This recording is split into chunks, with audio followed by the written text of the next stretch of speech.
7 December જ્યારે BAPS દ્વારા અમદાવાદના નરેન્દ્ર મોદી સ્ટેડિયમમાં ભવ્ય કાર્યકર સુવર્ણ મહોત્સવ યોજાવાનો છે, જેને લઈ તડામાર તૈયારીઓ પણ શરૂ થઈ ગઈ છે.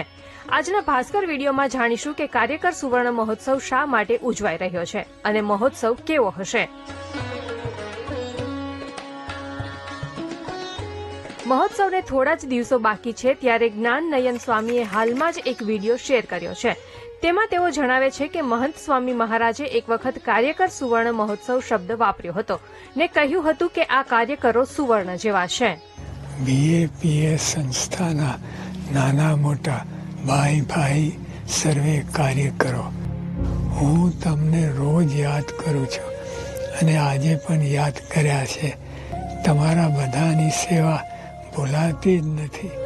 મારે મન તમે બધા પણ પ્રમુખ સાંઈ મહારાજે રચેલા ભવ્ય અને દિવ્ય અક્ષરધામ જ છો, કારણ કે તમે અક્ષર પુરુષોત્તમના નિષ્ઠાવાન સત્સંગી છો, નિયમ ધર્મ પાળો છો અને સેવા કરો છો.